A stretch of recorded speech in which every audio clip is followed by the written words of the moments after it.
How do we get our students to do evidence-based writing using claims, evidence, reasoning? It's a pretty high level skill, but we need to do it all the way down to fourth grade. So I'll show you today how I do it.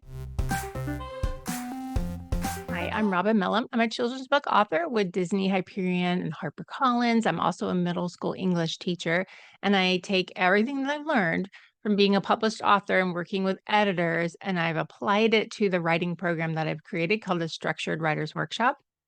Now, part of it is working with the skill of claims, evidence, and reasoning. We have to get them to do short constructed responses. That's part of the requirement. It's like those are essentially the body paragraphs when they do their essay.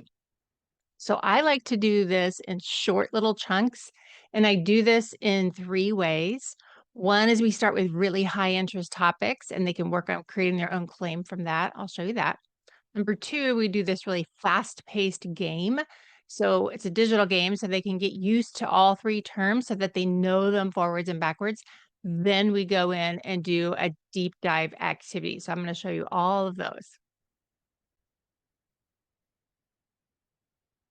Okay, so here's the first one. I have it on my screen over here, so then I'll look back at you. It's claims, evidence, reasoning using topics that they are super familiar with. And I don't do a lot of reading this first round when we do this.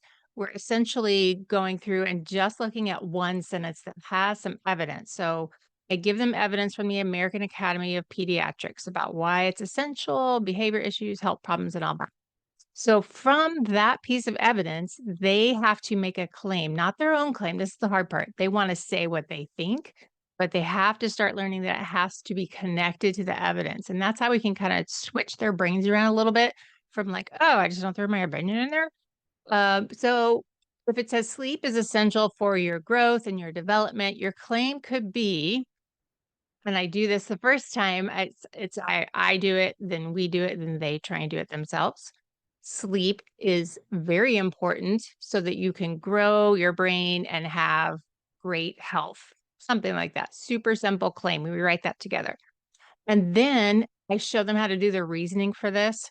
In this activity, I teach them that their reasoning should start with the word sense, S-I-N-C-E, and then they have to pull out something from that particular piece of evidence. So since sleep, if look up here, since sleep can lead to academic problems, comma, it's essential to get the right amount every night. So now we've had the claim, we have the straight evidence, and now they've connected their reasoning back to the evidence. So it's all connected through there. So I do this with them. Then we try it again with the same topic. This time I give them the claim, and then we go in and we try and find some evidence, and I give them some links and stuff to some reports, and we give them a little bit of time. Can you find any evidence that helps grow your brains? Go look, little scavenger hunt. Other topics we do, junk food. So at this point, we're doing this together. So they are looking at this piece of evidence, and then we're together coming up with the claim and the reasoning for that, and so on. And then we go through and whatever topic you'd want to do, and then I give them one and see if they can do it. This is a pretty tough thing to do, but if you do it regularly, I have like 10 of these so that they can start practicing this. They'll start to get it, but they won't at first, and that's fine, and I tell them that, but they just the only way to do this is through repetition, and then that will lead to mastery. So let me show you the second activity that I do.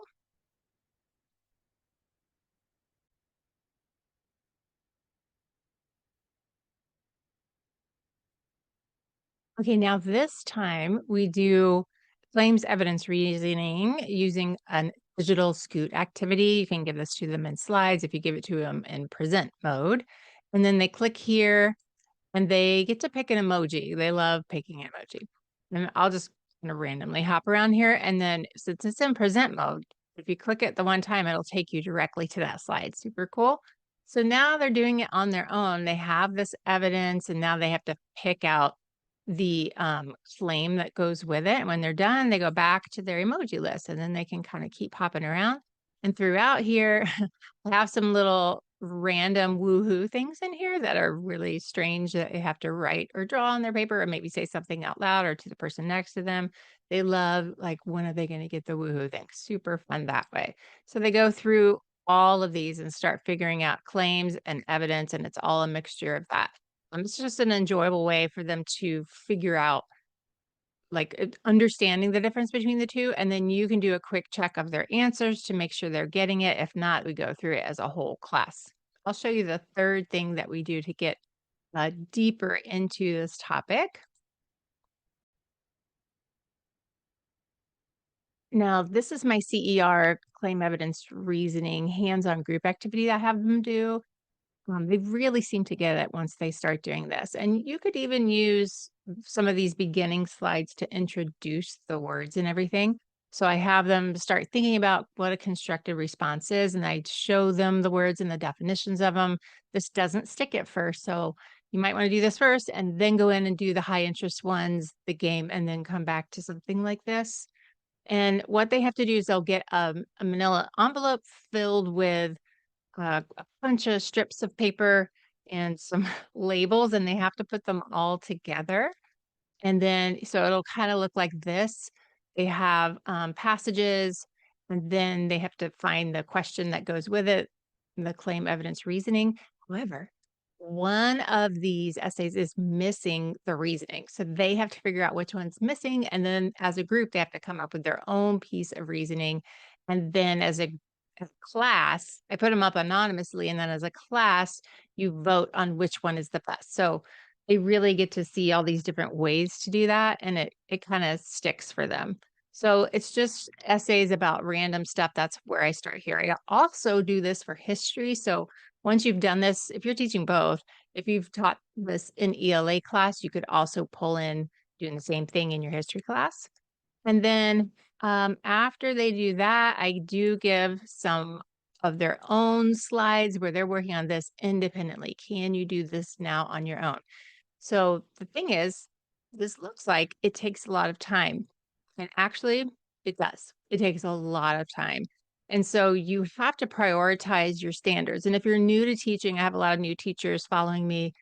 That's one thing that you have to get used to doing is figuring out which is most important. What do they really need?